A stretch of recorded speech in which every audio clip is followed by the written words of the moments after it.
6:37. I am calling this meeting of the Board of Trustees to order out this November meeting of the Board of Trustees to order at 6:37. We are going to go through the following agenda. After the ED report, in chair business, we're going to talk about the strategic planning. We'll talk about the survey task force. We'll talk about our board self-assessment. We'll review that. We will go through each of our committee updates. And then we will be going into executive session at the end of the meeting to discuss litigation strategies and to consider the purchase and lease of real property and strategies for collective bargaining, because doing so in open session would be detrimental to our position, and we will not reconvene in open session. And I'd also like to make a note that this meeting is being videotaped. So are there any additions or changes to our agenda? I do need to mention that Rick Kamal and Chris O'Keefe are joining us remotely, one due to a medical reason and one due to geographic distance.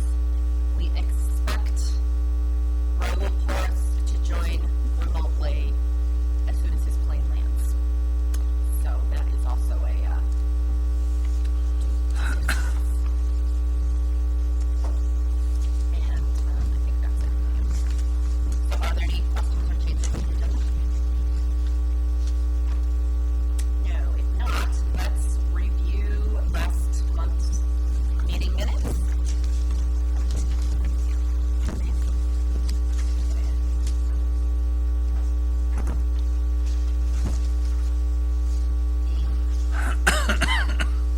Submitted by our new secretary, Raul. His handwriting's much better.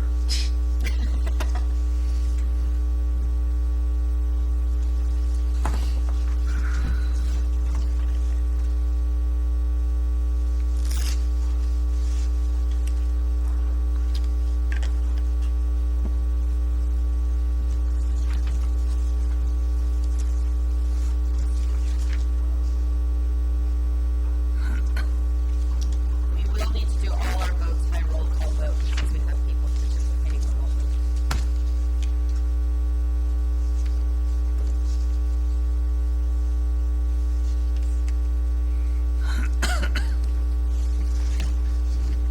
I'd like to make a motion to approve the minutes as we have. I second.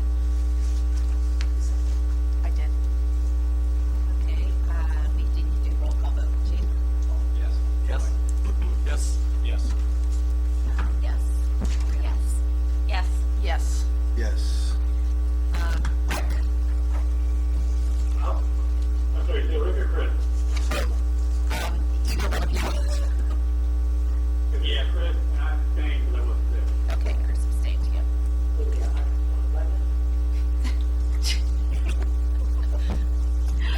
Rick, you were not there last. Right. So are you abstaining or are you voting yes? I said abstain. Okay, yeah. Did you hear? Yes, now I did. All right, great. Minutes are approved. Public comments? That was the only one person.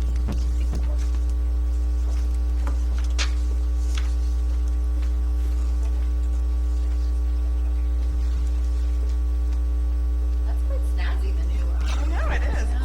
Very comfortable. Looks like my recycle bin. I was going to say it's about that same color.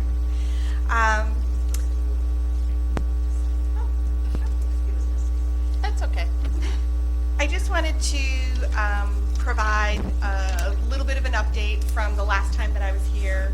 I believe probably a year ago or whenever the last time I was here was a very emotional time with respect to special ed at AMSA.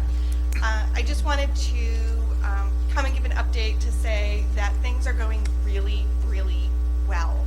I can tell you that since the beginning of the year, no one has called to say anything to me about a complaint, about feeling their needs weren't being, or their child's needs weren't being met, that they weren't being listened to, where if you recall, it was a likely daily contact scenario last year.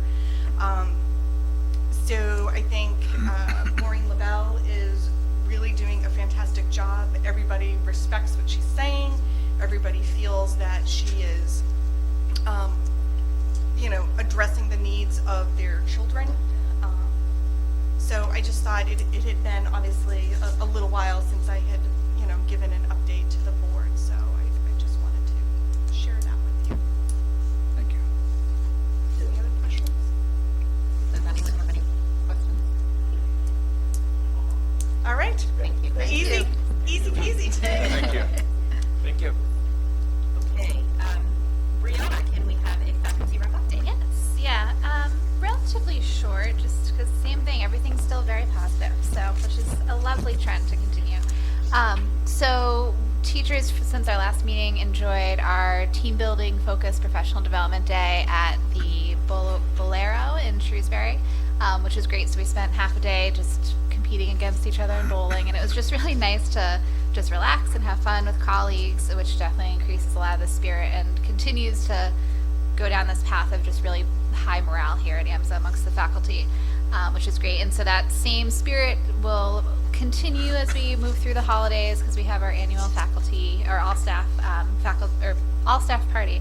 That's a nice tradition that we've always done, and that's going to be right before break. And then many departments do similar holiday gatherings as well. So just everything's very, again, positive and focused on community building, which is great.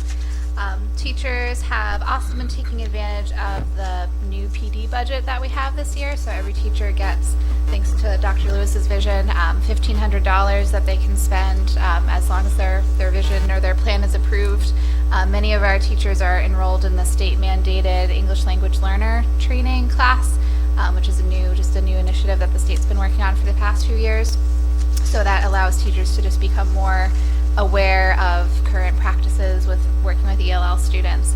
And it's good that more and more of us are getting trained and again increasing our knowledge on working with that population. Other teachers have been doing outside conferences and workshops as well, so they can pursue areas of need or interest of theirs. We're also in the process of finalizing courses for next year, so those will be released shortly. So it's always nice when departments have a chance to do something new.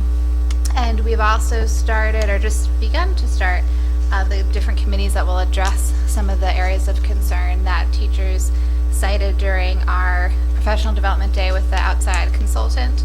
So the first committee, due to having the most interest that teachers indicated in a survey, is the whole child committee. And so the first meeting of that is going to take place next Wednesday.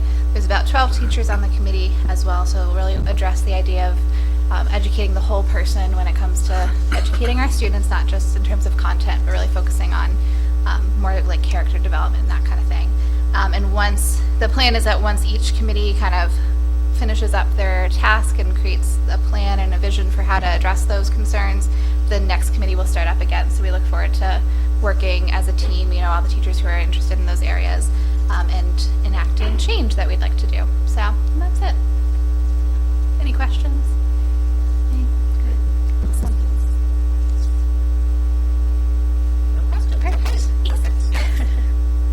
So we'll continue the theme. Everything is going well on the parent front. I didn't get any new parent concerns this month. A few inquiries as to the status of the building and the facilities, but nothing really expressed as a concern, just more wanting to know what's going on. PTO meetings have been very well attended, so the parents have been active, at least with the PTO.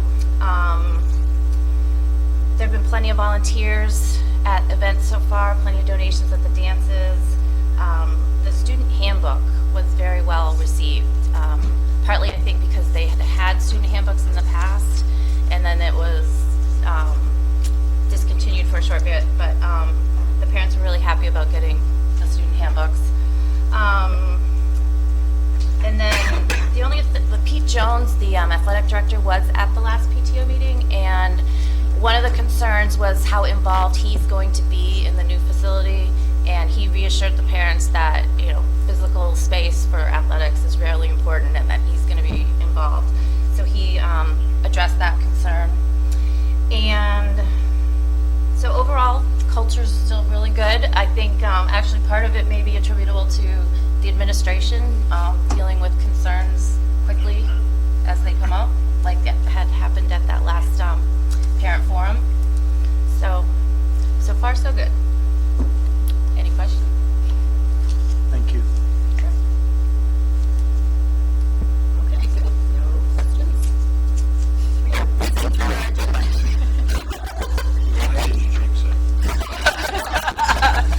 I think Tom's pining for the good old days when we had a few challenges that we could sink our teeth into.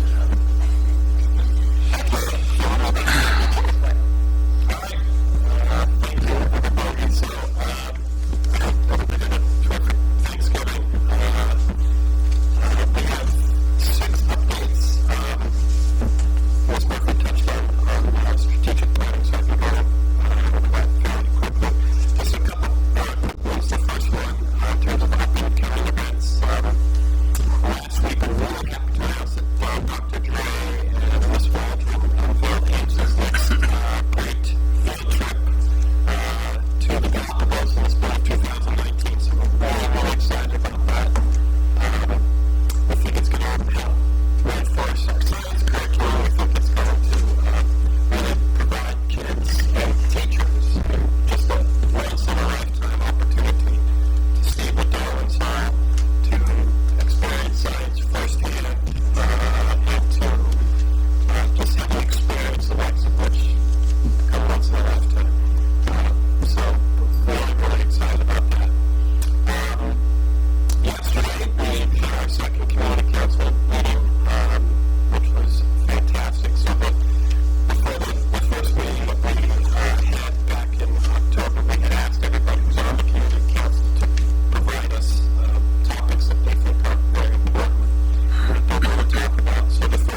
every child can reach that high bar. It's a privilege and a joy to help them do that.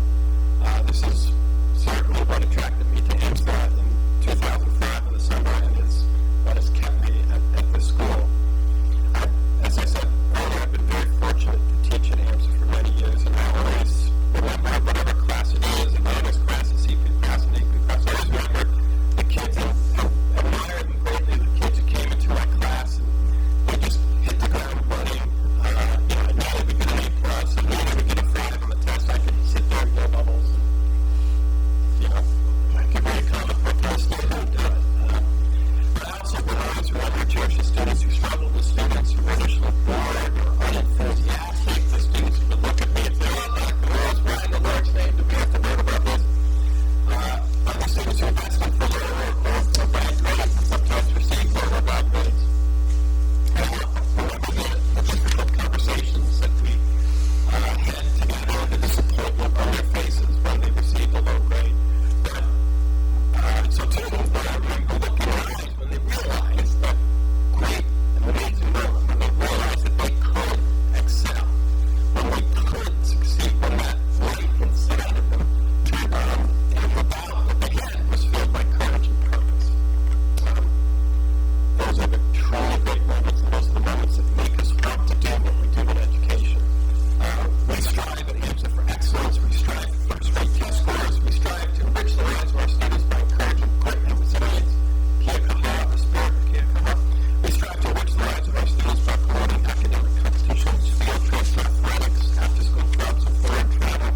We do underopenings, and most importantly, we strive to help every child of whatever background, discover the light that is within us all, the light of learning, the passion for knowledge that is an endless source of joy, and is the foundation for the progress and advancement of all humanity. Thank you. Go Eagles.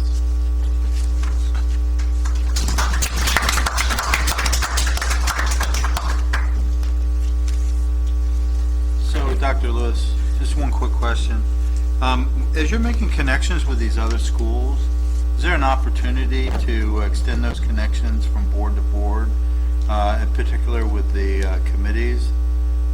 Because I think in particular, like the Education Committee, it would be interesting to see how other education committees, sort of reach out to, succeed at the challenge of sort of supporting the board and its governance role, et cetera, that type of thing. That's a good question. Can that topic don't come up in our meetings, but we certainly Could you add that perhaps? add that to the agenda because we're planning more meetings. And even maybe reach out to the ones that you have and just get, if you got the governance chair name and contact information, EdCom, et cetera. Oh, okay. Hopefully in January, Abby Kelly and Nancy Kennedy. Yes. But we'll be reaching out to Parker and. Yeah, just, Perfect. and obviously there's a good and appropriate interaction. I'm just saying if we could sort of use those as a force multiplier to give the benefit to the board as well. So, The Mass Academy doesn't have a board, but No, right.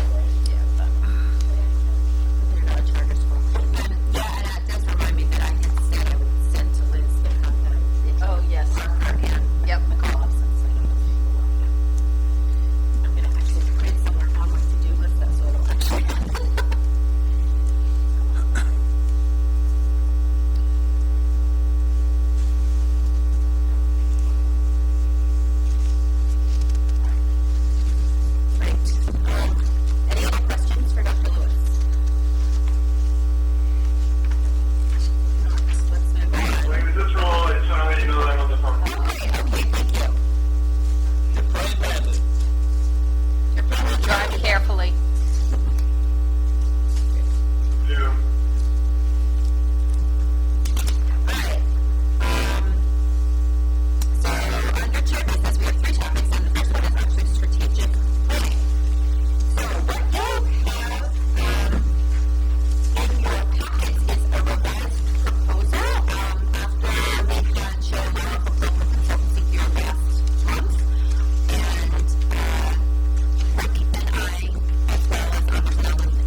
it's amazing what happens with some organizations if they can have them really distinct and very clear, and they become a rallying point for the school, for all stakeholders, and so forth.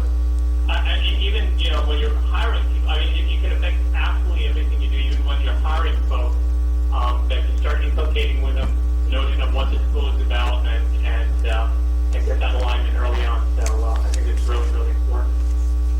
And hopefully will be very fruitful. We've discussed, Hi, this is Chris. Can you hear me okay? actually, the speaker's great now. So I think that's great. This is phase 2. Is there a phase 3? And what's the product of that going to be? Phase 3 is our off-site, that we would do it off-site, that we would develop what, we would get consensus on what the 3 to 5 core values are, and we would set the stage for the priorities going forward. So stage 2, That's what we'll do in the spring. that's what we do in the spring. Stage 2 is where the focus groups. And we'll be working with us on that as well. Yes, that would be working, we would be facilitating that discussion as well. All right, Selena, I can't hear you. Oh, did I turn this off? Yes, they would be facilitating that offsite as well. Okay, that would be a new contract. No, that's part of this. Oh, That is included in this. This is both phase 2 and phase 3. We're going to greatly reduce cross-partially because Cheryl is a charter school advocate, also having been to the Parker School, and so she is doing some of this pro bono. that's great. I think it's terrific. So we've had a lot of discussion about this process should be, and I think we've had concerns a number of you have raised over the past couple of months that we talked about this. So I think we're in a good place. I just wanted to be sure that this kind of addresses what everyone else has, people have raised as concerns. And if you have no other concerns, then I'll sign this contract and move on with this. So you said this contract includes phase 3 of the meeting at, Yes. It includes the March meeting. It's broken down. what does it say, meeting? Oh, I didn't see the meeting, I just saw this. No, I see these are sub-phases. So that there's 3 sub-phases within, so this is for strategic planning phase 2.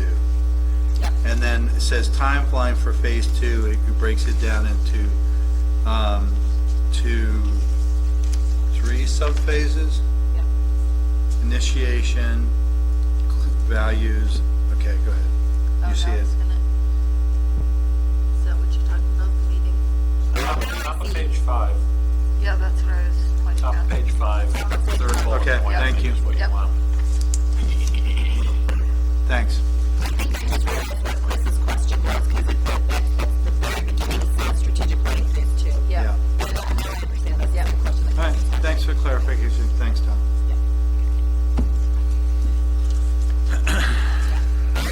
Okay, great. So we'll move on to the survey task force.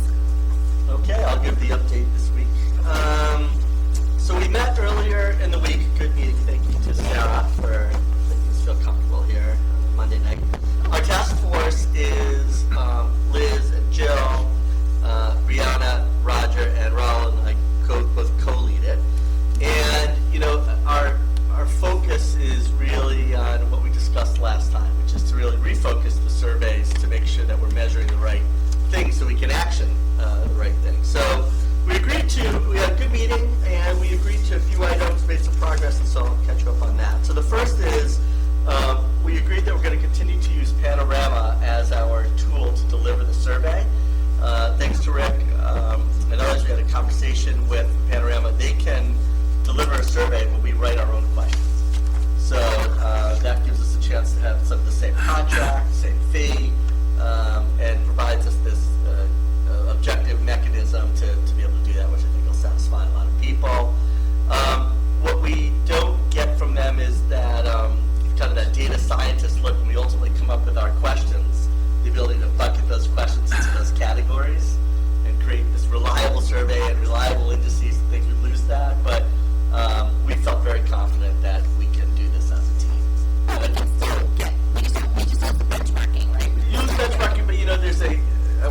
always assigns to survey writing, right? And so so there's a bucket called culture. You know, there are data scientists out there who decide of the 40 questions we come up, which of these really should fall in the culture category, and then therefore define a culture indice. So what we get when you buy Panorama and you get their catalog is they're grouped into these buckets already, and there's some. But I think for all of us, our intent is true, right? Which is just to let's get a survey out there that's really going to measure the important things, and we felt confident to group them into these categories. So I just want to kind of cover that. So we'll continue to use Panorama.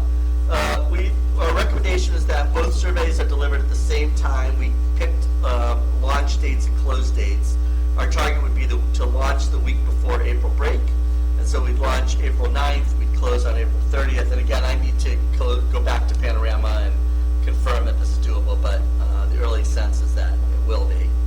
So then we would launch on April 9th, we'd close on April 30th. The intent would be to have our results for the June board meeting, with the exception of the comments, which would need an extra month to be scrubbed. We talked about a desire to pulse the school in late fall of the following year. We're not quite sure what that would look like. It could be a subset of the survey. It could be focused on pain points. We don't really know. But our intent is to, if we're going to do this big survey stuff at the end of the year, we very much like the idea of doing something towards the late fall as well. So we'll figure that out. We decided that about 40 questions feels about right. Some of these surveys are long, and so we felt that 40 questions felt about right. And we talked from a structure standpoint that we would strive for 3/4 of the survey to be standard year over year, and 1/4 of the survey to really be focused on pain points. So we received some feedback from folks saying, geez, it's a marvelous time at AMSA, thank goodness. But if things were to change, we want to make sure that we are able to have a survey that we can continue to survey year over year, right? So if we suddenly say, big check mark, morale is high, we're not going to survey that anymore. We don't want to lose that. So 3/4 of the survey will be that. 1/4 will focus on pain points, and it gives us some flexibility every year to go in and really roll up our sleeves and pulse the faculty and parents around some things that we think are super important. From a process standpoint, we broke ourselves into 2 teams. So we have a faculty survey team of Roger, Brianna, and myself, a parent team of Jill, Raul, and Liz, and we went off and we actually did some work. And so what we did is we started to look at the current surveys as they are today, and we really challenged ourselves around the value that the questions were creating. Sometimes we like some questions, but we just like the wording. Sometimes we scrape the questions all together. So we went through that process. We looked at a collection of other surveys that were out there from other schools, collegiate, and there's a charter school survey and things like that, to be able to say, are there certain questions and areas that we thought were valuable there. Raul went back into DESIS feedback and said, geez, there must be, and he identified some items there that could be areas of focus. And where we were able to get a fair amount of the work done. We're going to meet again in December, and individually in our teams, and then we're going to come back in January. And Dr. Lewis, our recommendation is that once we think, we have to come up with a project plan that backs us into these April dates. But what we'd like to do is get to a place where we think we're there. We think we've got some surveys that will do it, and we're thinking about focus grouping them with the advisory council, with bringing them to the advisory council and saying, is this reflective of what we really want to do? Yeah, and do it not as a courtesy. Okay, that's great. And do it with the intent to really say if there's questions that are missing or these are Really get their feedback. Okay. Yeah, right. So we will connect with you around a project plan to line those things up and make sure that everybody has some skin in the game. That'd be awesome. So Really make them feel empowered, listen to. in a very genuine way. We were doing this in a bit of isolation, and I bet we get close, but if we do this right, everybody has to feel, this is kind of the stuff we're trying to do. And I think particularly around those pain point things, right, it's 2 different conversations. One is, what are those standard things we just want to measure year over year? And then what are those things that we really want to learn more about? Yeah. And I think it should line up nicely. Great. So, super productive meeting. The team was engaged, and we all have homework assignments, and we'll meet in December, and then January, we'll get back together. My guess is as we move into February, we should have a pretty good job. How long is this meeting? About 2.5 days. Yeah. We camped out. We locked the Yeah. door and, let's get meeting. Come on, let's get meeting.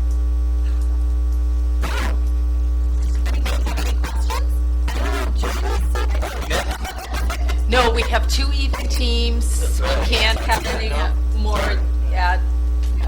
Good thing Yeah. going.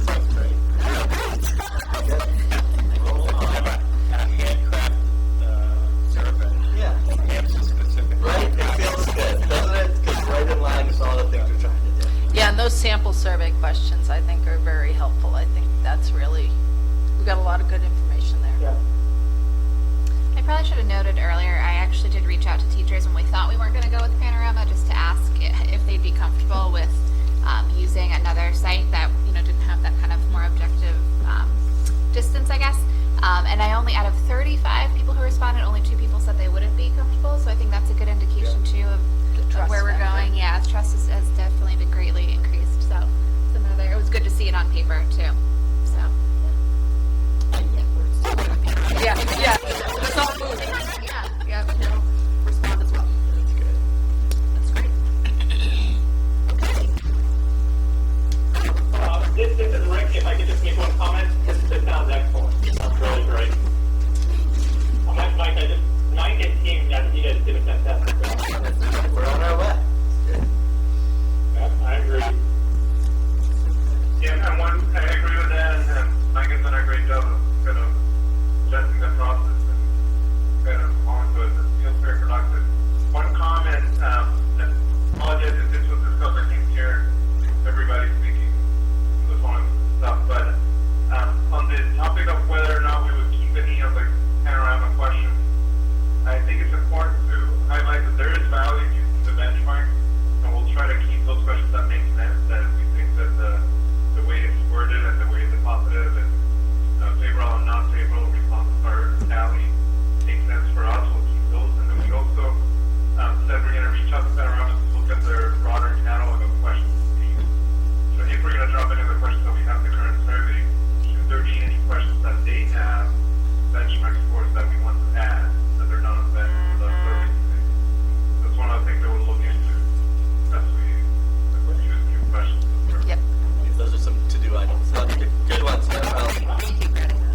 Yeah, so this is Rick, just one comment, and I'm happy to follow up with anybody afterwards, but if you, there was mention of keeping some questions from a benchmarking perspective, as I understand it. Panorama only benchmarks when you in fact keep all questions that they score within a given module. So if you do start removing some of the questions within a module that are there, the benchmarking goes away for the rest of the questions within that module. So it's something you may want to look at, follow up on. Okay.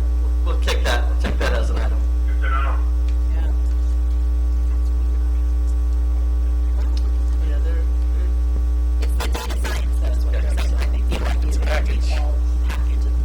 Well, I'll just say, because I can't help myself, is I asked if they have data scientists who could actually assist us, and they don't. Which I thought was interesting. I think they're just early in their place. I said, even if you had a contingent workforce of data scientists, like we might have paid for someone to come and work with us, and they were like, oh, that's kind of, I said, it's a service, because it'll make some money. So I just think this is weird. Order you want. So I was going to But I think that they're already making some good progress, but we're getting them still as they're figuring things out. Relatively new. It's based on data science. Absolutely. They don't have any Right. You wonder if it's because we're the first ones rigorous enough to want to go beyond the standard questions. I'm just saying, we've asked, it seems like all through this has been a common theme of them sort of saying, well, so everybody takes what we have, that type of thing. It doesn't really push back. And Yeah. We've been pushing back. Yeah, it's interesting. Well, I think we should have early customers because it was on a different way. Our school had been very, very early customers. And, I mean, they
I assume is no response? Thank goodness. I noticed that our CEO's assessment of the board's skills came up. No, you don't have to explain. You don't have to explain. So, Pauline, can I ask a quick process question? Because I think your question, and I think there's a couple ways to go, is we can look at the deltas and what jumped out at us. I wonder if that's going to, so if you look at a delta, then you're trying to say, okay, you're looking for the disconnect. So is there a disconnect between the kind of the two rating parties? That might give us information, but what might be more powerful is to look, we can look at both, but it's to look at it and say, where are the numbers low? And just how do we feel about it? I'm not sure it really matters that we're totally connected, the two rating parties are totally connected, or what really matters to me, I think, is if we are rated low in any area. Does that make sense? It's a difference. So I would agree with Mike. I'm looking, for example, at the previous governance experience, and we had that rated down low. Now maybe that's not a problem. Maybe we don't feel as though previous governance experience is important, but the way the question was worded. The question was, Absolutely. Does everybody on the board have previous governance experience? And I did not have photographic recall of everybody's candidacy, so I That's did a that great pretty point. low. That doesn't mean that everybody does it, but I just have to read that.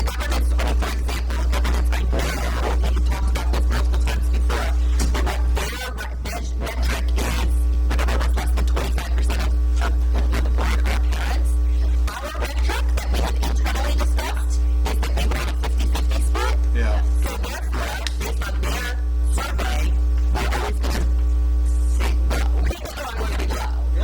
Now, I would contrast that with on page 9 where we talk about accountability, because that I thought was, so Tom makes a great point about the wording of a particular one, but if you look at that one,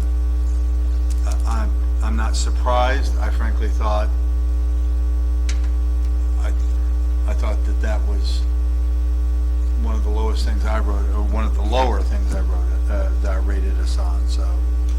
But again, so I think part of that is because of the way the question is worded. So the question talks about the work of individual trustees is evaluated on an annual basis. Unless I'm not keeping up with current events, we're not doing that. I don't think that necessarily means that people aren't accountable and aren't showing up to work on a survey committee or whatever the case is there. But the way the question was worded, if you answered it accurately, I think it drove us to a low number. Well, so you make great points, Tom, and I guess that's one of the things. So a couple years now, we've had these questions. A couple years now, we've sort of said, are these really important? And I guess that's sort of, I just reiterate, next year, when we answer this, we're going to answer it exactly the same way. And how useful is that going to be? Or do we need to sit there and say, well, the work of individual trustees being evaluated on an annual basis really isn't a priority for us? Clearly, the survey committee should write our own. But I do think it's conversation, though. I do think it's worthwhile to look at some of the lower scores.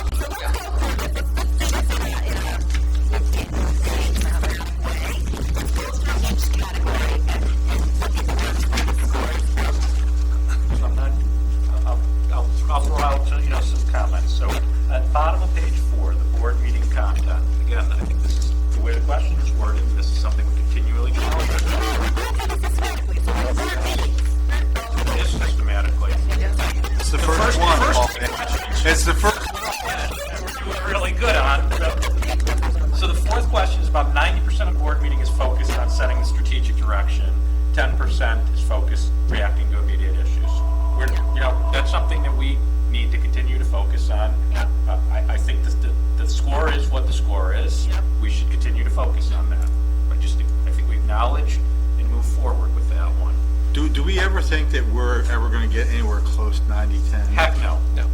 Heck no. So what should our, Yeah, exactly. Set a more realistic. what should our realistic goal be for the next 1 to 2 years? If it's not. Or next week, ever. yeah. It's- Well, if we we can't, can we ever, can't yeah. predict what we're gonna be 20 years from now, but what do we want our goal to be in this one for the next 2 years? 50-50, 75-25. 75-25? We're getting awfully close to, most of the things we talk about are much more high level and strategic in nature compared to what we were talking about. We're getting there. Maybe it depends on what the definition is. I don't remember what my own personal rating was. I certainly was not 90. Well, we used to spend all of our time on talking about dress Uniforms. codes, right? I mean, it's, I do feel like we're pivoting there. I do miss those days. Driving through though, we have board goals. I think one of our board goals should be specifically around how do we make the meetings more strategic? We should set a realistic target there.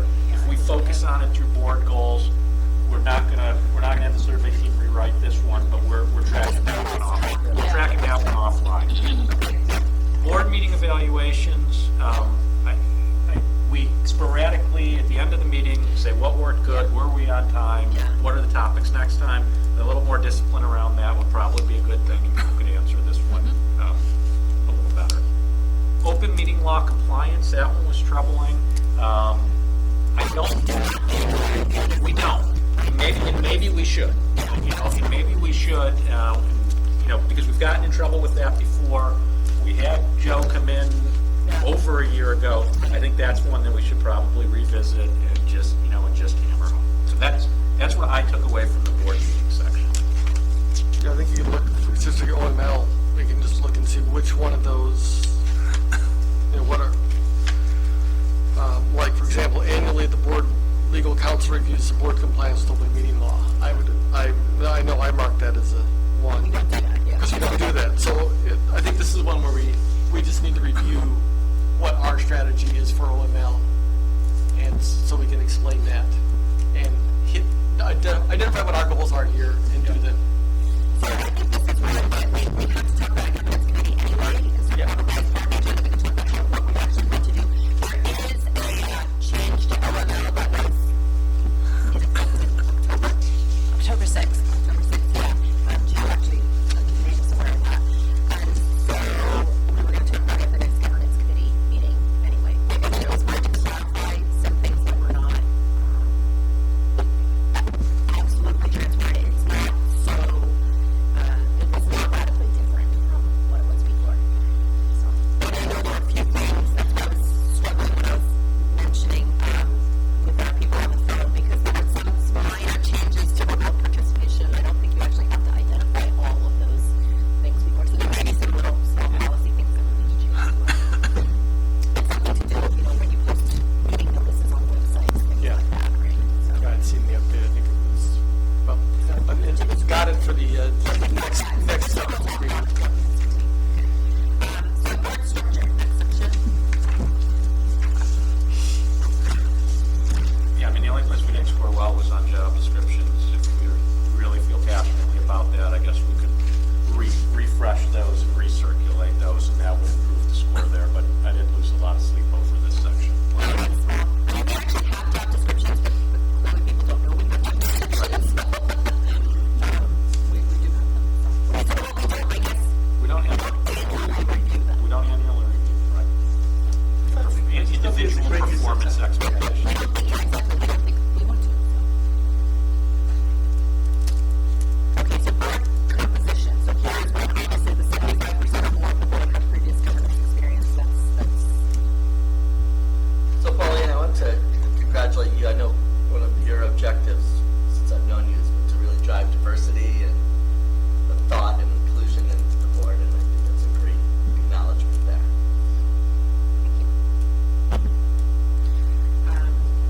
And then, again, the level of objectivity is around the composition of parents. I think we've got a different answer on, a different objective on that one that we should track somewhere else. But I think we're tracking to what we set as a board goal for the composition. yeah. Yeah, we also break the third bullet as well. The CEO is the only employee. We're always going to treat that one as well. That's by design. That's by design, exactly.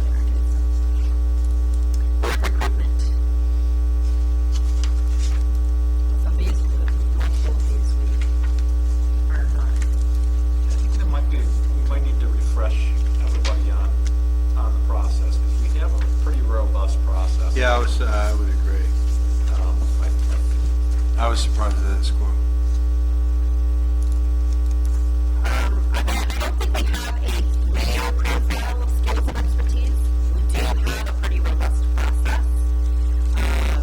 It could be that people who are not on that committee don't understand what that process is. Because people who kind of go through the process, I mean, there's like a form that's filled out with ratings. People have to have a sort of rating before they move over to the process. It's a reasonable process, but I think it is worth that. On the orientation front, I think we can just revisit that with our new board members. We should just get a focus group together that. We actually talked about that in governance because we realized at the last governance meeting that, for example, we forgot to assign our new trustees mentors. And that's actually something that is in our process and we just didn't do. So the orientation needs to be more than just setting up a mentor. There's got to be a checklist in terms of, yeah.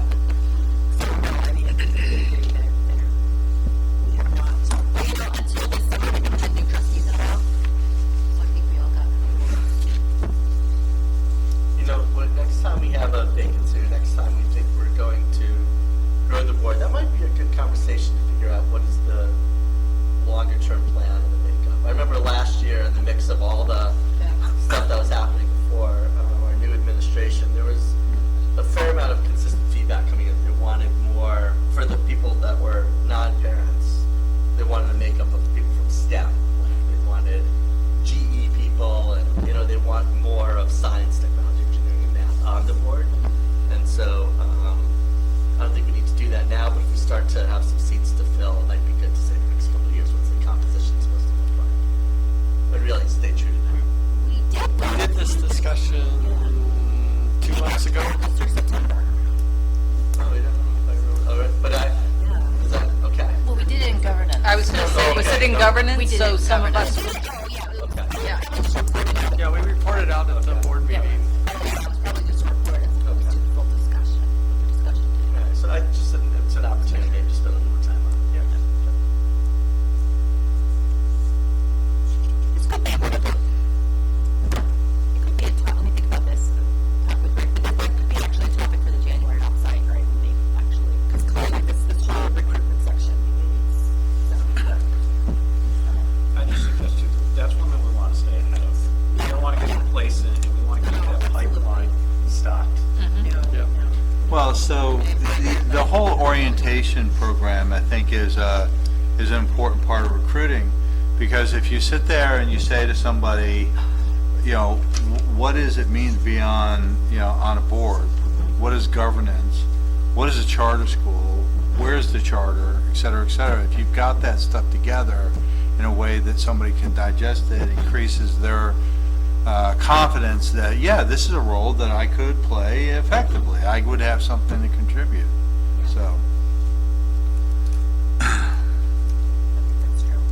plus it's just the trainer in me. Okay. Board goals and accountability. Well, truly, I mean, board goals are, we do a reasonable job of those. We didn't do that this year, but other than this year, we do a reasonable job of that. I think accountability, I think is what Tom had sort of mentioned before. We have not historically evaluated individual trustees. And to Mike's point, I don't know that we need to start doing that, but if we think that we need to do something different from an accountability standpoint. Does anyone think we need to evaluate it? I'm just so grateful that you guys spent all this time. So I take whatever people want to contribute. I think it's great. And, you know, my experience in the 5 years I've been on the board has been able to put my weight in different ways. But really, we don't have a board where we've got that weight, that's for sure. I'll volunteer to evaluate Ken. I would really appreciate it. I was thinking, did will you- we? Pilot it. I'll pilot that. Will you coach me afterwards? Just want to pilot I agree. I hardly approve. You have, what, a few months left to get me up to speed next year. So let me hit this one.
receive an unqualified opinion. We've received an unqualified opinion for the last couple of years.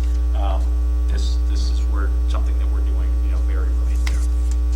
And on the support of the CEO, I think the CEO's evaluation on that one is the one that counted to me. So I think if he feels like he's getting the support that he needs, that's what I want to see. And now you're all educated that he feels like. So that should be a 5 the next time that we see it, is what I would say. Process native teaching. Okay. So receptivity, that's all we need. So a couple comments on this. So I think part of the reason why these scores are as low as they are is because the board as a whole, I believe, has a tremendous amount of confidence in Tom and the finance committee and the school administration and so forth, that this is not an area that we have to worry about. We've had areas where we need to worry about, and this is not one of them. The fact is, each month when we do review through the spreadsheet and so forth, Tom always points out, here are areas where things are going or changing, not where we thought they'd be, or higher or lower or whatever. And I think individually, I'll speak for myself, I feel pretty comfortable with those. I think most everybody else does as well.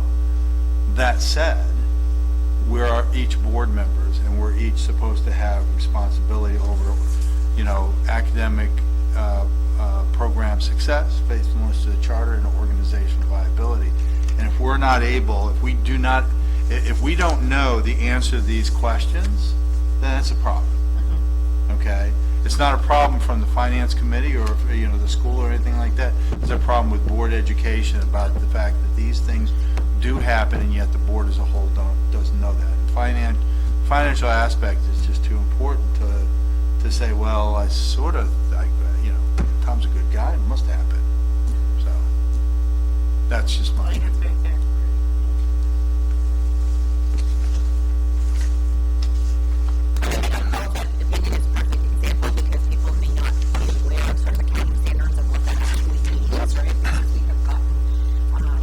That's because people filled out the survey on time, long before the auditors were here the last time. It was only the people that waited until the very last day to fill out the survey.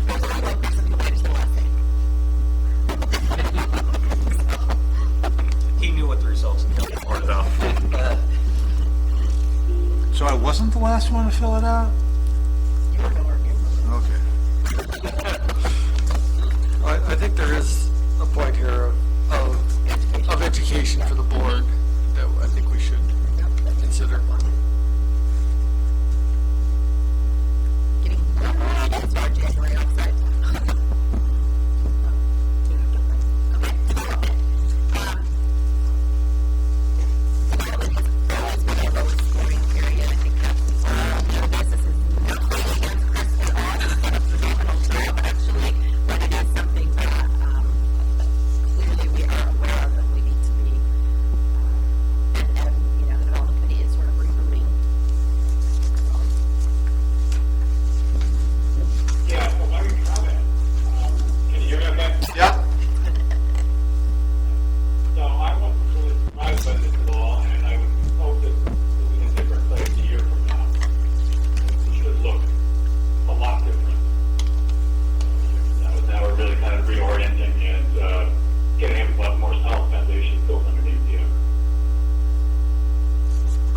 So it's going to affect your salary next year. They expect twice as much.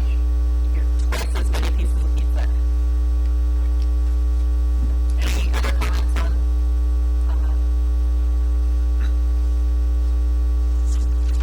academic oversight?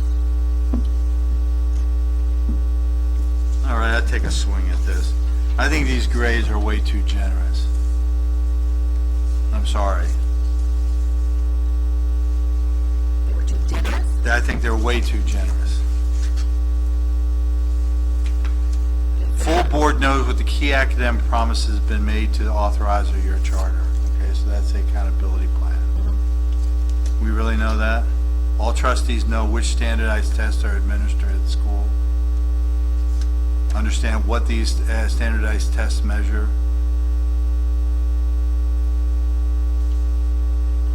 the idea here is that I think, again, we are blessed with a school that does a great job of providing academic program success. And so we feel as a board we've not had to worry about that, and that's true. Okay? We've got a school administration that does a great job, a faculty who does a great job in this area, and this is not something we need to worry about that much. But I don't think that we deserve the 4s that we gave ourselves on this. So, this is my opinion. I think there's a lot of education that needs to be done in this area. Just my opinion.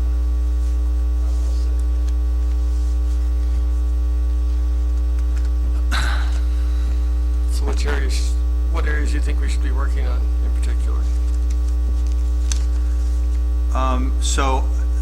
So I think that that we have a charter that lays out what we are supposed to be doing, and the school has evolved a lot.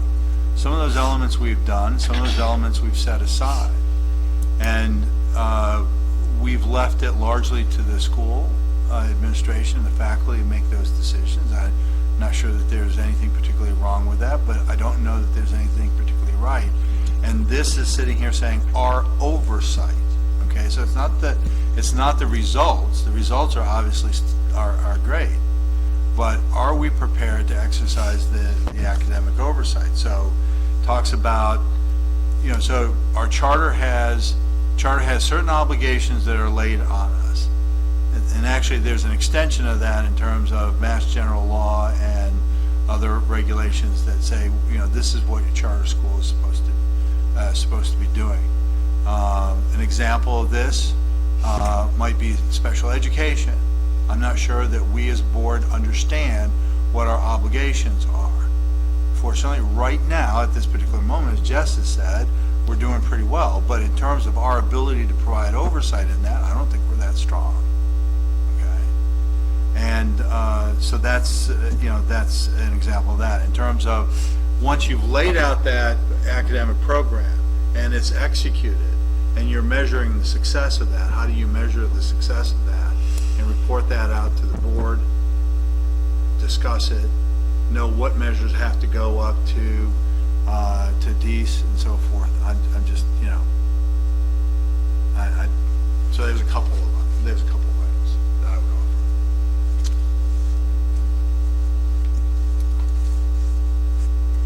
Any other comments on that? I guess I wouldn't disagree with the special ed comment. I do feel like we've been through the accountability plan, like we've been through the annual report, we've been through AP scores, we've been through MCAS scores, we've looked at comparatives to the other ones. So I'll defer to Ken on this. It's his area, but I think we spend a fair amount of time on it, and I felt pretty educated at least on those things that I just rattled off. But I will admit on special ed we could probably do more.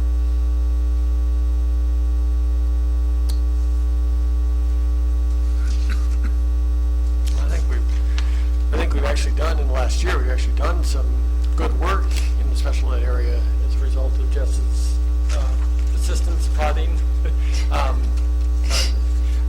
advocacy that we, as administration and as a board member who participated in that, I think we can always do more, but I think we have had more awareness. I do also believe this is a board education thing, because yes, we did have a special ed task force, and some people on that task force knew pretty well. Those of us who weren't on the task force, maybe not, right? So again, it's a little bit the same sort of thing. This one may be a category, I'm trying to think about this, where it might matter the fact that the board rated every item higher than the CEO. Yeah, that's I what. feel like that, I don't know why yet, but that feels like that matters to me. Like this is something that we have this false positive potentially, and that could be a leading indicator of something, right? I would feel to the CEO at the end of the day to say, are we really doing in these areas?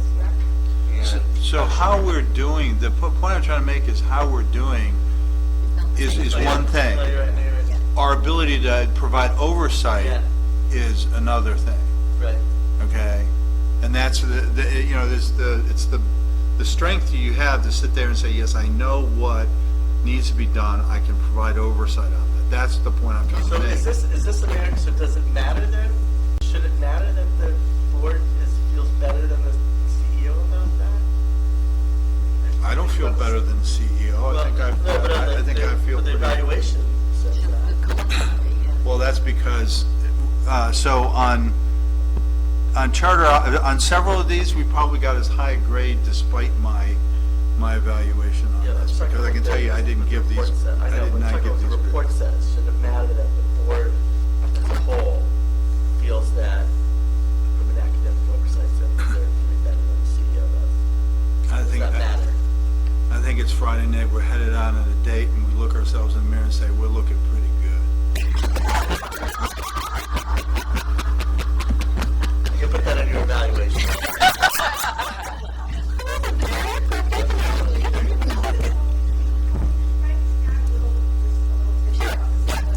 As I said, I still feel very strongly that special ed is doing really well. I don't want that to imply that there isn't work to be done. Right, so, and I think you would probably agree that as Maureen has been here and meeting everybody and seeing what's going on, she has identified a number of things that do need to be improved. So I don't want to give a false positive that everything's great, there's no problems. Maybe problems is the right word, but Challenges. challenges, opportunities, for improvement. But from a parent standpoint, people feel confident that she is taking the steps necessary. So, yeah. But see, this is, I've heard a lot of people say like, oh, just as it's great, like, okay, it's great, but like, I don't want to be like, yeah. this isn't about how well the school is doing. This is about how prepared the board is to exercise oversight on how well the school is doing. And I don't think I need to sit here and go into a large discussion here that I think, some months ago, we were probably not well prepared to provide academic oversight in this particular area, so. Yeah, no, that's fair. Some opportunities there. CEO support presentation.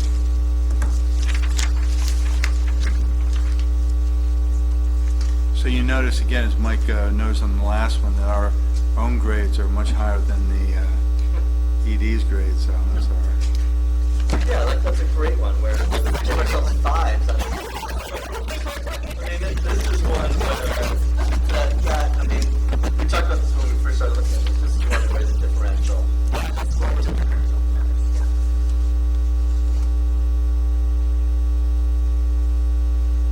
Clearly here, this is something that we need to better rate. Better partnership, better support. Figure out what in a perfect world that would look like, and then hold ourselves accountable so we can achieve it. Finish.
these are areas where I would like to hear over time, sort of, what the priorities would be. Again, I'm not sure that the list of actions or attributes are necessarily valid for Dr. Lewis.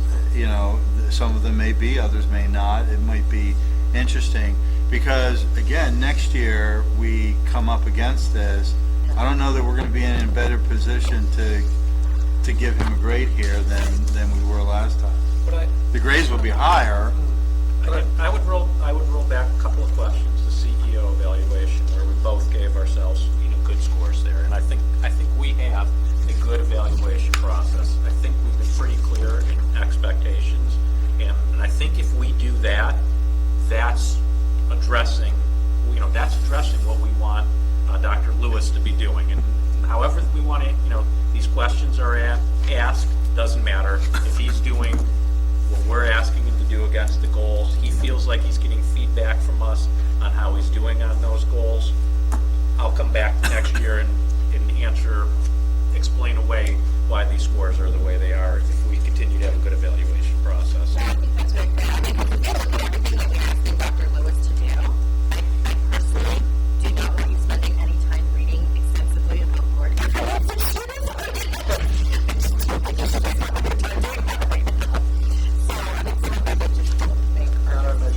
I think Charles Darwin wrote a book on it. I think this is one where we can pick and choose and say what is important to us. We put the important parts into the ED's goals for the next year, and then we ignore it and choose to leave the survey as is. Just acknowledge, similar to the other, like the 90-10. Yeah, can I make a comment? I'm sorry if people worry, but I'm having trouble hearing a lot of what I'm saying, so I apologize for that. I do think it's interesting that Board on Track really puts a lot on the CEO in terms of board management.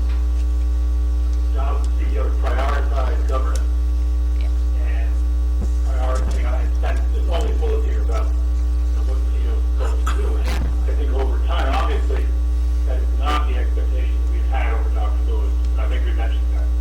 Some people said that. But 2 years from now, 3 years from now, we want the executive director to be more active in informing and guiding the board than has been true at least in the 3 years that I've been there.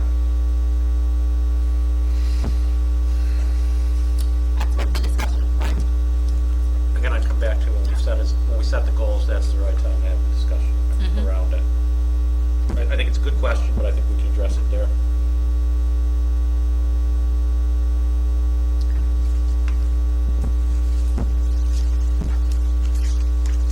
I'm not hearing about clearly what people are saying, I think. I know it's really, we know this is a problem. We have to figure out a better system. Only a quarter of what I say matters. Am I catching the right quarter? Okay, and then the final section is individual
again, I wasn't here last month when the auditors presented, but they did indicate that we had a clean, unqualified opinion. That's as good as it gets. That's what we want to see. We've had those several years in a row. That was a good thing. Thank you, Leanna, for all your hard work in making that happen. We're going to look at our results July through August, and we're going to talk about a couple of changes from a forecast perspective and some other things that we're looking at, but we'll move at a reasonably brisk clip here. So tuition, again, is about 93% of our total income comes from tuition. We got to get this number right. So what we had budgeted and where we're coming in are pretty darn close. So we're actually coming in a little bit higher than what we had budgeted at 101%.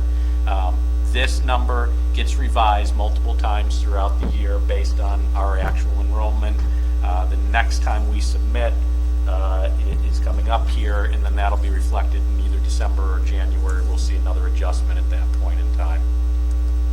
Grants and donations, nothing alarming me there. That's essentially annual giving and some entitlement grants that we get, and that's tracking where we expect it to. Food services is matched by our food services expense. Interestingly, we've seen an uptick this year. Last year we were much under the budget. This year we're slightly over the budget. Student programs. This number is a substantial deviation. This relates to the timing of when the clubs got going, and it relates to the fact that it was very late last year and it's much earlier this year, so we're seeing the revenue for those clubs coming through, and therefore when we compare it to where we were last year, which is what we set the budget off of, we're seeing this big variance here. We still feel pretty comfortable that our forecast is on track, and I think it's a good thing that the clubs are getting going sooner. So I think last year, I think everybody collectively thought it was probably a little late when they got going, and this year it's a good thing that they're going sooner. Athletics coming in lower than budgeted. Sorry, Tom. Yep. I'm sorry. Yep. Are we making money on the clubs? No. That's It's a wash. No. It's just a wash in the end. Yeah. Okay. Directionally, we try to make it a wash in the end. Is what we try. I just wanted to clarify that we're not. Yeah. Okay.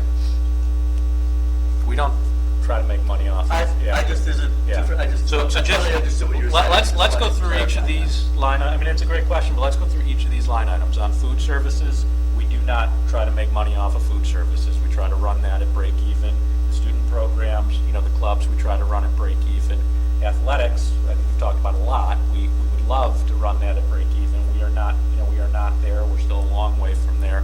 And then student transportation, we want to run at break even is what we want to do on those. So let me talk about athletics just for a second here. The athletics revenue has been coming in light. We need to do a better job of collecting athletic fees. So the fall seasons are over, and there is a substantial amount of money that is still due for fall athletics that we need to get collected, and we should not have people registering for winter athletics if they've not paid their fall bill. So I am comfortable that we're going to collect that money and we're going to get this straightened out, but that's what's driving the variance on athletics. So it's not participation, it's remittance. It's remittance, yeah. On student transportation, this number you'll see, it looks like it's gone through the roof. The reason it's gone through the roof is because we added a second bus from what we had initially budgeted. Now again, going back to what we just said, we run the buses at break even, so adding a second bus, you're going to see that we have additional expenses, coming in down below. The buses cost us approximately $62,000 each. 2 buses is $124,000. Right now, we're projecting that we would be taking in about $130,000. We last year sent some money back to people. Looks like we'll send some money back to people again this year. When we put the information out for the buses, we make an estimate about how many people are going to be riding. We tell people that this is an estimate. In other years, it's gone the other way, where we've had to go and collect more money. People have been fortunate last year, and it looks like they're going to be fortunate this year. It's going to come in a little bit lower than what we had projected. So that number will true up at the end of the day, and it'll be very close to $124,000. So stay tuned on that one. So that's the income side of the equation, coming in just a little bit, ahead of where we expected at this point in time. On the expense side of the equation, salaries. It's about getting the salary number right, and this number has been running a little bit hot for this year over what we had budgeted, and so we're doing an analysis of that just to figure out where that is. So when we do the budget, we know who's in the seat at that point in time. Sometimes there's turnover, and sometimes when you hire a new person, they come in at a different price. That's part of the factor that's going on here, and then it's just how we're deploying resources. And sometimes we make a decision to, have a full-time nurse, instead of a half-time nurse, a full-time nurse and things like that. But we are re-going back position by position to get a handle on exactly what's driving that variance there. Payroll taxes follow the salaries, is what happens with that. Dr. Lewis talked about professional development. Actually, Brianna talked about professional development. You both talked about professional development. The board has always been very supportive of that, and again, how things change. But there's $180,000 out there for professional development that represents tuition reimbursement and the PD programs that Brianna was talking about, and we want to see that. We want that to happen because we want the most qualified workforce we can have out there. So certainly supportive of that, and it's just a timing issue there, is what's going on with that. On the student programs, we had an extra field trip that explains the entire variance on the student programs than what we had budgeted for. So that's the $8K associated with that. On the food services, again, we talked about food services on the income side. This is the expense side of it, and we seem to be off by about 1 month at this point in time when we're getting our income and when we're actually incurring our costs, because the expense side is running actually under and the income side is actually running over. Those should both be heading in the same direction. So we're taking a look at that, but we think that that's a timing issue there. Athletic expenses are coming in a little bit over what we had forecast. And again, we're doing a bottoms up on that to revisit that. We think that this is a timing issue at this point in time, just paying for some of the winter facilities a little bit earlier than what we had initially budgeted, but we're staying very close to that. And then on the student transportation side, on the income side, it is only money that we get for the regional buses. On the student transportation expense side, it's the regional buses, it's the athletic buses, it's the field trip buses. All of that goes in on the expense side. So we need to increase, what our forecast for that is there by $62,000 to represent the additional bus that's coming in. Our lease right on with what we, had expected it to be. No variance there, right at 100%. Facilities, we were a little under. We didn't paint the upper school like we had budgeted for. Utilities are what utilities are.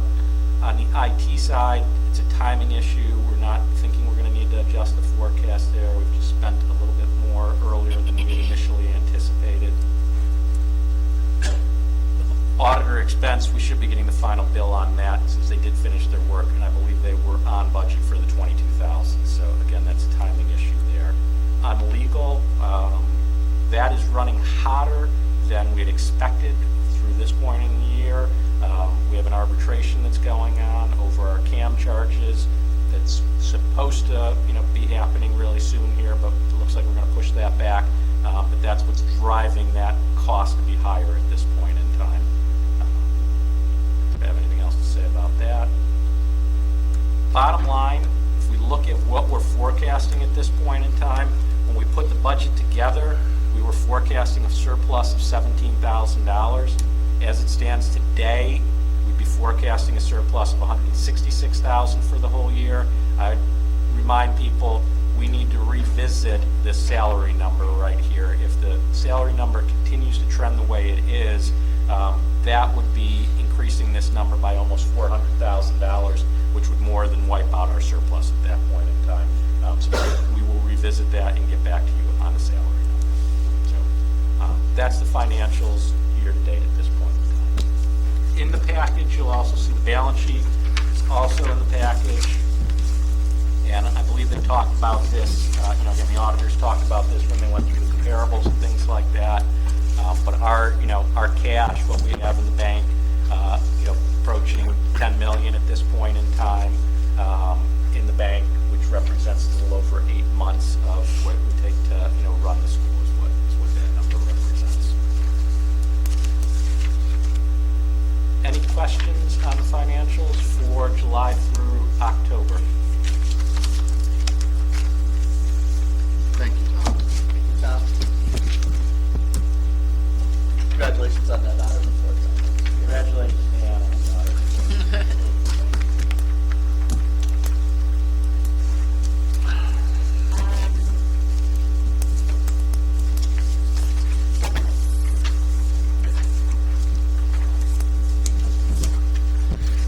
Nothing major to report. We met in the November timeframe.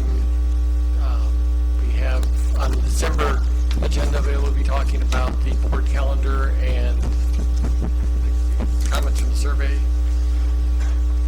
If anyone else wants to chime in from governance.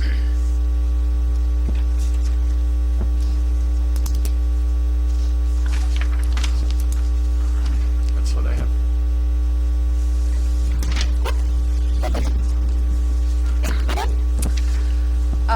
Okay, so at the November Ed Committee meeting, we began looking at the changing demographics within the AMSA community. I think we all know when AMSA opened, we had a very diverse geographic population that has now shifted to a more demographic reflective of the 4 core towns, with still some students outside of that population due to siblings that continue to join the AMSA community. An AMSA teacher came in to present on their impression of the shifting demographics. It was interesting discussion, but since much of the teacher's background is rooted in private schools, it had limited applicability to AMSA. Since AMSA is a public charter school, there are state regulations along with the AMSA charter and mission that we must adhere to, as well as ensuring that we are advancing all of our students as noted in our charter and as Dr. Lewis so eloquently stated in his update. We will continue the demographic theme of our December meeting, which will feature our ELL director, James Fryer, and special education director, Maureen LaBelle, who will provide an overview to what is being done in these 2 areas to ensure that we are advancing all our students. Additionally, Jess Hennessy presented the accountability report for the high needs population.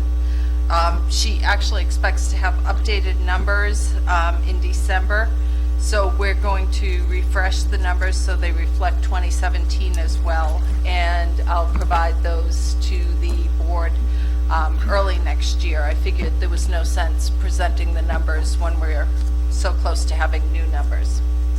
And that is it for now for the Education Committee.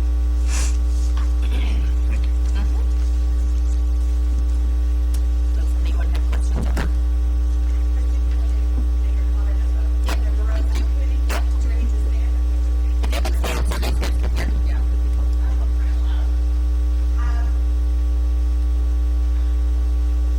So as Liz mentioned, we did discuss the changing demographics of the school and how we should respond. She said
I'm gonna take 2 minutes and ask if people thought this was a well-run meeting.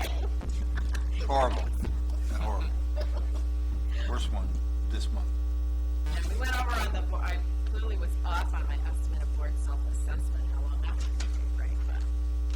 But even without a timekeeper, we did pretty well. Even without a timekeeper, Yes. we did well, yeah. No, there's no question. I was keeping Discussion count. of the board self-assessment, that was a good, Yeah. It was a good discussion, Yeah. I so. don't want to be obsessed with Yeah. time.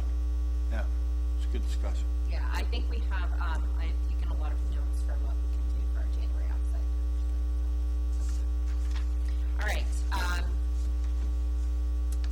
in that case, I would like to entertain a motion to go into executive session. So moved. Second. And we have to do roll call vote. Yes. Yes. Yes. Yes. Yes. Yes. Yes. Yes. People on the phone. Yes, yes. Should be one more person on the phone. Get both of us. That was two. Oh, there's only two. Two. Raoul, are you still Yeah, there? Raul's there. Raoul said yes. Okay. All right. Who didn't say yes? So we got all three. We got Oh, okay, all right. strong. All right, so we are going to hang up and call you back when we're in executive session. So I think you guys can just stay on the line, Roger. okay? And I'm also just going to make a note, we're inviting Dr. Lewis in and Miss Lindsay, as well as Lisa O'Connor to join us in